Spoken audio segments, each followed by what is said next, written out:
महाराज जी, मैंने अपने पूर्व में बहुत सी गलत कर्म किए हैं, पर मैंने आपकी ऑनलाइन वीडियो से प्रेरित होकर ब्रह्मचर्य का पालन किया और आपके दिए हुए श्लोक से अपने काम पर 4 महीने काबू किया। इसी बीच महाराज जी राधा नाम भी जप किया। महाराज जी फिर 4 महीने बाद ब्रह्मचर्य टूट गया। अभी मतलब बहुत दुखी हैं कि ऐसा क्यों कैसे हुआ। टूटा? क्रिया द्वारा। क्रिया द्वारा महाराज। तो फिर अब जब गलती करोगे तो उसको हम कैसे रोक पाएंगे? आपको हमारी बात के अनुसार चलना होगा। जब हम जानबूझकर गंदी बात करेंगे तो फिर बच्चा कैसे? मोबाइल से गंदी बात देखो, हस्त क्रिया करो, शरीर से गंदी क्रियाएं करो, तो ब्रह्मचर्य तो फिर ऐसे। ब्रह्मचर्य के लिए बहुत सावधानी की जरूरत है।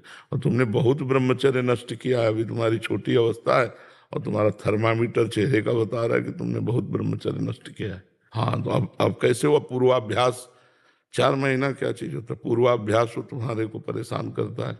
नाम जप करो, दंड बैठक मारो, 1-2 किलोमीटर दौड़ लगाओ और दिन भर कार्यरत रहो। सोचने का समय मत दो गंदी बातें सोचने का। और जब गंदी क्रिया करने का मन हो तो हाँ, ऐसे नहीं नहीं, राधा राधा राधा राधा। तो कुछ समय बाद धीरे धीरे अभ्यास छूटता जाएगा। अभ्यास अभ्यास स्वाभाविक जैसे से उसको ब्रह्मचर्य खंडन नहीं कहा जाता। जब किसी क्रिया या सहवास आदि तो उसे ब्रह्मचर्य खंडन कहा जाता है। स्वाभाविक जैसे स्वप्न आदि दोष हो जाते हैं, उसको नहीं माना जाता कि ब्रह्मचर्य खंडित हुआ है। तो आप बच्चा सुधरो तभी सुधर पाओगे। निराश तो होना नहीं। एक बार छलांग लगाई, 4 महीने गए, एक बार लगाओ 6 महीने पहुंचो, फिर दूसरी बार 8 महीने, फिर साल भर। निराश तो नहीं होना है ना। निराश हो जाओगे तो फिर अभी शुरू हो जाएगा वही जो पूर्व करते थे आप। फिर वही पूर्व आचरण तुम्हें डिप्रेशन में पहुंचा देंगे। जितना ब्रह्मचर्य नष्ट होता जाता है उतनी स्मरण शक्ति कमजोर होती जाती है। कमर, गांठ, इनमें ज्यादा चिंतन करने पर सर में दर्द होने लगता है। बहुत एक अजीब जीवन, मतलब बहुत कष्ट वाला जीवन आ जाता है। कब? जब नई अवस्था में ब्रह्मचर्य नष्ट किया जाता है। जैसे 20 वर्ष तक आप ब्रह्मचारी रहो और फिर गृहस्थी में जाओ, कुछ नहीं बिगाड़ सकता गृहस्थी। 25-30 वर्ष तक गृहस्थी में रहो, फिर इसके बाद ब्रह्मचर्य हो जाओ, लड़का बच्चा हो गए, तो संत को जो गति मिलती वही गति मिलेगी। चौथी अवस्था में फिर भजन साधन और अपना ब्रह्मचर्य, वही गति मिलेगी। 20 के पहले जो ब्रह्मचर्य नष्ट होता है बहुत बुरी स्थिति जीवन की कर देता है कि वो गृहस्थी लायक नहीं रह जाता। चाहे वो स्त्री हो, चाहे पुरुष हो, चाहे बच्चा हो, चाहे बच्ची हो। जीवनी शक्ति का नाश का मतलब है कि जीवन का नाश। उसको संयम से बर्ताव से गृहस्थी में भी रहा जाता है तो दाल रोटी की तरह थोड़ी खाया जाता है।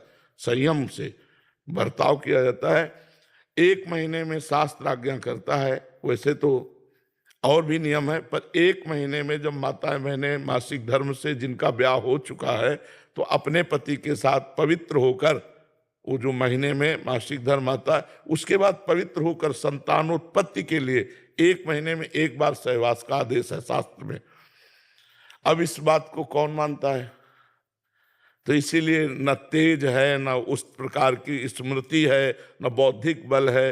आलस्य, प्रमाद, भोग लिप्सा, ये ज्यादा ओवर थिंकिंग, अभी बोले डिप्रेशन में हम चले गए। तो यही सब कमियां हैं जिनको हम आध्यात्मिक रूप से नहीं धारण करते तो व्यवहार में हम घाटा उठा जाते हैं।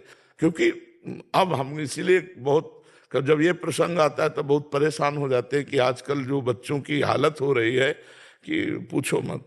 ये गंदी आदतें, गंदी बातें, मतलब इतना प्रचार प्रसार हो रहा है। वो दोस्त दूसरे दोस्त से बताया, वो उससे अच्छा, उनको सुख का ज्ञान नहीं तो उनको नया साधन सुख का मिल गया तो मतलब टूट पड़ते हैं, अपने जीवन को नष्ट कर देते हैं। अब जब उनको कमजोरियां महसूस होती है तो नशा करने लगते हैं। ड्रिक्स है, गांजा है, भांग है, चरस है। अब जब नशा करने लगते हैं तो रुपया चाहिए, तो गलत आचरणों में उतर जाते हैं, जीवन बर्बाद हो जाता है।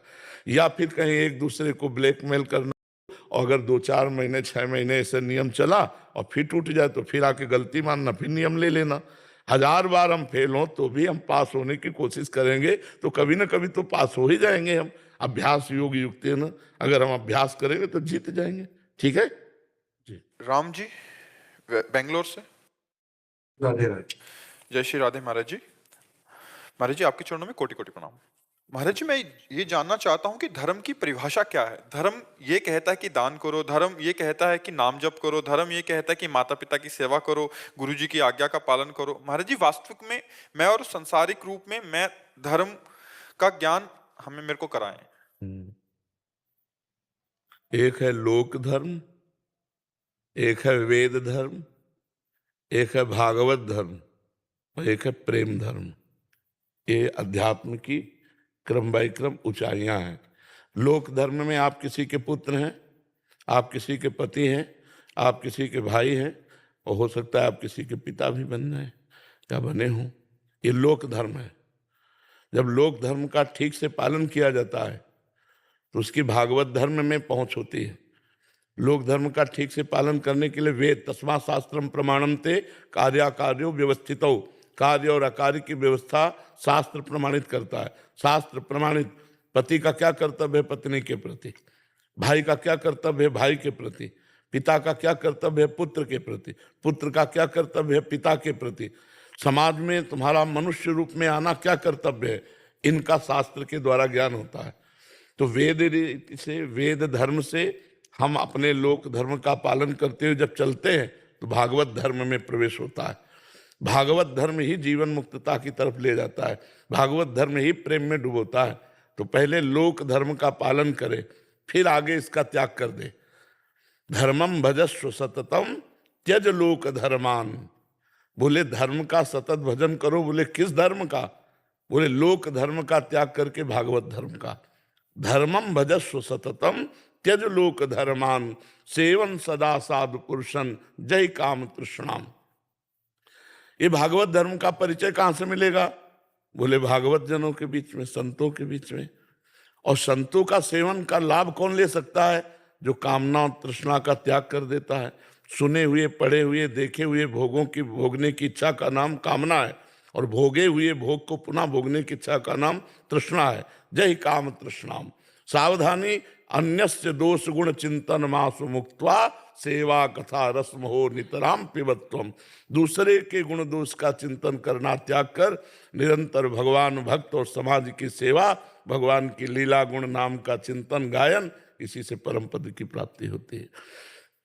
लोक धर्म का पालन जरूर करना चाहिए, क्योंकि तभी वो भागवत धर्म में पहुंच सकता है। लोकाचार से भ्रष्ट, लोक धर्म से भ्रष्ट, वो भागवत धर्म को जान ही नहीं पाएगा।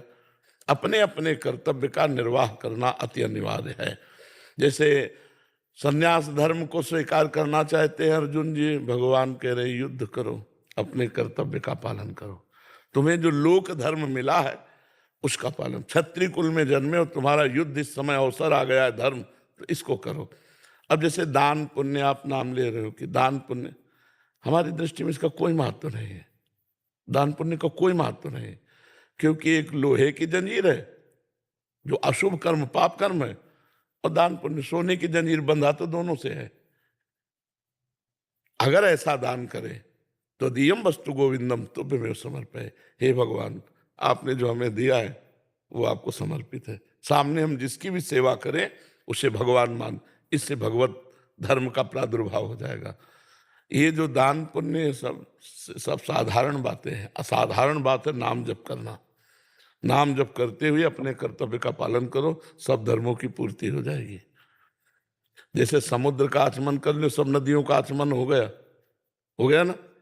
ऐसे ही भगवान का आनंद अगर प्राप्त हो गया, भगवदानंद, तो जिसके प्राप्त होने के बाद कुछ प्राप्त करना बाकी नहीं रहता, सब धर्मों की पूर्ति हो जाती है। इसलिए भगवान ने एक बात कही गीता जी में, सर्वधर्मान परित्यज्य मामेकम शरणम ब्रज अहम त्वाम सर्व पापेभ्यो मोक्षयिष्यामि मा शुचा। तू समस्त धर्मों का त्याग करके आ जा मेरी शरण में, मैं तुझे सब पापों से मुक्त कर दूंगा। तो भगवान का भजन करना, भगवान का आश्रय लेना और समस्त अपने कर्तव्यों का पालन करना, इससे भगवत प्राप्ति हो जाएगी। जी। पायल जी इंदौर से। जी, श्री हरिवंश। राधा वल्लभ श्री हरिवंश महाराज जी, आपके चरणों में कोटि कोटि प्रणाम। महाराज जी, जब हम भजन सिमरन और अध्यात्म में अचानक आते हैं तो क्या हमारा पूर्व कर्म या भाग्य है, या ये कोशिश से, तकदीर से, सौभाग्यपूर्ण? नहीं, इसे हम भाग्य नहीं कहते। जब द्रवहि दीन दयाल राघो तो साधु संगति पाइए। जब साधन में, भजन में, नाम में, संत में, तब जान लो कि हमारे ऊपर भगवान की कृपा हुई है। अब मोहि भरोस हनुमंता, बिनु हरि कृपा मिले नहीं संता। भगवान की कृपा के द्वारा ही संत समागम और संतों के द्वारा ही भगवान के मार्ग में चलना आता है। किसी का कहीं भी कोई चल रहा है तो किसी न किसी संत की कृपा है, और संत की कृपा भगवंत की कृपा से ही प्राप्त होती है। तो हमें तो लगता है कि इसमें हमारा भाग्य नहीं, भगवान की कृपा है। जैसे मनुष्य जन्म भगवान की कृपा से मिला, संत संग भगवान की कृपा से, नाम जप में रुचि भगवान की कृपा से, धाम आदि में आना भगवान की कृपा। तो हम तो देख रहे हैं कृपा ही कृपा है, हमारे भाग्य कहाँ ऐसे, ये हमारे भाग्य कहाँ ऐसे, तो हमारे भगवान की हेतु की कृपा है जी। नैना अग्रवाल जी फरीदाबाद से। जी श्री राधे महाराज जी। महाराज जी, हमारे अच्छे या बुरे कर्मों के अनुसार हमें जन्म मिलता है। महाराज जी, हमें मृत्यु के बाद पुनर्जन्म मिला है या नहीं, हमें कैसे पता चलेगा? तुम हो ना, इसीलिए तो अगर जन्म ना होता हो तो आप कैसे बैठे होती, है नहीं? हाँ, तो ऐसा आप कर्म कर लो कि जन्म मरण का चक्र मिटा दो। भगवान का नाम जप करते हुए, माता पिता की आज्ञा के अनुसार रहते हुए, अपना चरित्र पवित्र करते हुए, तो फिर आप देखो इसी जन्म में आप भगवान के पास पहुंच जाओगी, फिर जन्म नहीं होगा। जिसका चरित्र दूषित है, जो अपने बुजुर्ग जनों का अपमान करता है, जो भगवान से विमुख है, वो आवागमन चक्र में रहता है। पुनरपि जननम पुनरपि मरणम पुनरपि जननी जठरे शयनम, ये बार बार चक्र चलता है। देखो उसका पुनर्जन्म हुआ है कि नहीं, कैसे पहचान करोगे? तो आप देखो छोटा बच्चा भी जो माँ के गर्भ से प्रकट हुआ है, 2 4 10 दिन का हो, आप ऐसे करो, वो किलकारियां मानने लगेगा, मतलब इस भाषा को समझता है वो कि ये प्यार भाषा है। और ऐसे करो, वो रोने लगेगा, मतलब ये भाषा समझता है। माँ अपने वक्षा स्थल को जब उसके मुख में लगा देती है तो पीना शुरू कर दिया, मतलब ये अभ्यास है उसको, इतना ज्ञान है उसको कैसे पिया जाता है। तो इसका मतलब पुनर्जन्म है उसका। जैसे जैसे अवस्था बढ़ती जाती है वैसे वैसे ज्ञान जागृत होता चला जाता है। सुनीता जी कानपुर से।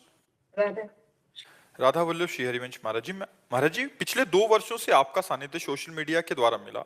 अपने अंदर काफी परिवर्तन महसूस कर रही हूँ। फिर भी एक अज्ञात भय लगा रहता है। नाम जप से काफी मदद मिली है, पर कैसे इस अज्ञात भय से छुटकारा मिलेगा? नाम जप ही करते हुए पूरा पाप भस्म हो जाएगा, निर्भय हो जाएंगे। ये पाप ही भय देता रहता है। जो हमारे द्वारा गलत काम होते हैं ना, भगवान से विमुख कार्य होते हैं ना, वही हमारे मन को दंड देते रहते हैं। मन हमारा अलौकिक भाव में भयभीत रहता है, कभी कभी कल्पनात्मक भय कर लेता है। बेमतलब की चिंता, बेमतलब का शोक, बेमतलब का उद्विग्नता, ये पाप का लक्षण है। और जिस समय निष्पाप हो जाओगे तो प्रसन्नता, ब्रह्मभूता प्रसन्नात्मा न शोचति न कांक्षति, न कोई शोक है न कोई चाह है, एक अद्भुत आनंद रहता है। तो और नाम बढ़ाओ, नाम को और बढ़ाओ, दवा और बढ़ाओ, ठीक कर रही दवा, काम कर रही। जैसे आपने कहा नाम जप के सहारे से कुछ भय तो कम हुआ है, लेकिन पूरा भय नहीं कम हुआ। तो यही दवा नाम जप तुम्हें निर्भय कर देगी। जितना नाम जप जपो उतने ही पाप नष्ट होंगे, उतने ही भगवान का सानिध्य अनुभव होगा और संसार से वैराग्य होगा। जैसे एक एक कवल भोजन पाने पर क्षुधा निवृत्ति, पुष्टि और तुष्टि होती है, पर 2 4 कवल पवा के रुकवा दो तो कुछ समझ में नहीं आएगा। जब आधा पेट कम से कम हो तब उसको समझ में आएगा खीर कैसी, दाल कैसी, कढ़ी कैसी। तो अभी आधा पेट भोजन का जैसे भाव, ऐसे आधा पेट भजन का मतलब 12 घंटा। 24 घंटे में जब 12 घंटे भजन करोगे तो स्वाद मिलने लगेगा नाम का। और जब 24 घंटे छक जाओगे तो डकार नहीं आ जाएगी। तो अब कृत्य कृत्य भयो में, अब कछुनाथ न, ये डकार है, अब कछुनाथ न चाहिए। जब कोई छक जाए तो फिर आपको खीर, तो ऐसा कहेगा नहीं, नहीं कहता ना। तो ऐसे ही जब भजन तुम्हारा पूर्ण हो जाएगा, तुम्हारे अंदर यही, अब कछुनाथ न चाही मोरे, दीन दयाल अनुग्रह तोरे, जाहि न चाही कबहु कछु, तुम सन सहज सने बसो निरंतर तासुर सो राउर निज के। जिसके हृदय में कभी कोई चाह ही उत्पन्न नहीं होती, उसके हृदय में रघुनाथ जी वास करते हैं, भगवान वास करते हैं। तो यही नाम खूब जप करो, तुम्हें निर्भय कर देगा, निशोक कर देगा, निश्चिंत